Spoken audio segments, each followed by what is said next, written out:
ভারতের গণমাধ্যমে চোখ রাখলেই সম্প্রতি নজরে আসছে নানা রাজ্যে বাংলাদেশি অনুপ্রবেশকারী ধরা পড়ার খবর। ত্রিপুরা, আসাম, দিল্লি কিংবা পশ্চিমবঙ্গ অনেক রাজ্যের নানা এলাকা থেকে এ ধরনের খবর আসাটা এখন অনেকটা নিয়মিত ঘটনা হয়ে দাঁড়িয়েছে। তবে বাংলাদেশ থেকে অনুপ্রবেশকারী ধরা পড়ার খবর আগে এত বেশি মাত্রায় সংবাদ মাধ্যমে চোখে পড়তো না।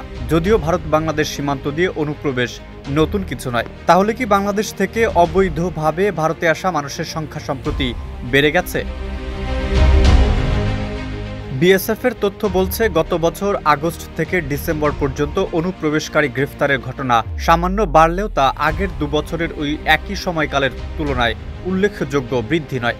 ভারত বাংলাদেশ সীমান্ত অঞ্চলের মধ্যে বিএসএফের দক্ষিণবঙ্গ ফ্রন্টিয়ার অন্যতম বড় সীমান্ত এলাকা।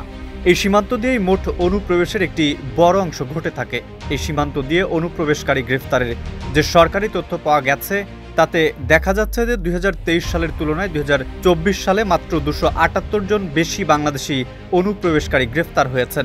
এদের মধ্যে আবার প্রায় অর্ধেক সংখ্যক এমন বাংলাদেশিও আছেন যারা ভারত থেকে নিজেদের দেশে ফেরত যাওয়ার সময় ধরা পড়েছিলেন।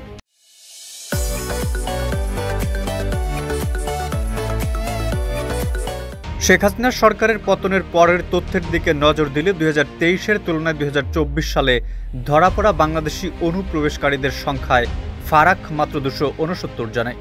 বিএসএফের দেওয়া তথ্য মতে 2023 সালে আগস্ট থেকে ডিসেম্বর পর্যন্ত 833 জন বাংলাদেশি ধরা পড়েছিল, আর 2024 সালে সেটা বেড়ে হয়েছে 1102 জন। এ তথ্য বিশ্লেষণ করে বিএসএফ জানিয়েছে, 2 বছরের তুলনামূলক গ্রেফতারিতে সামান্য বৃদ্ধি দেখা গেলেও ফারাকটা বিরাট বড় নয়, এবং এই সামান্য বৃদ্ধিরও কারণ আছে।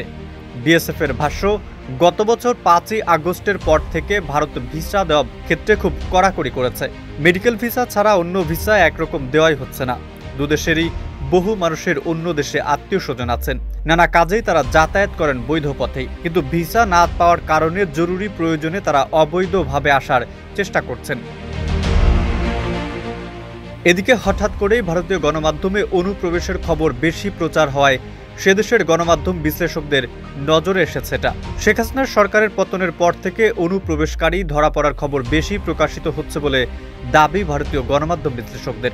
সংবাদ মাধ্যমে প্রকাশিত খবরগুলির বেশিরভাগই এমন সব গ্রেফতারের যাদের সঙ্গে অন্তত প্রাথমিকভাবেও কোনো রকম জঙ্গি যোগ অথবা জাল পাসপোর্ট চক্রের সঙ্গে যোগাযোগ পায়নি পুলিশ বা বিএসএফ। বিশ্লেষকদের একাংশ মনে করেন, আগস্ট মাসের পর থেকে এ ধরনের খবর প্রকাশের দিকে সম্পাদকরা নজর দিচ্ছেন সঙ্গত কারণেই। গণমাধ্যম বিশ্লেষকরা উল্লেখ করেন, হাসিনার সরকার পতনের পর বাংলাদেশে একটা অস্থিরতা তৈরি হয়েছে।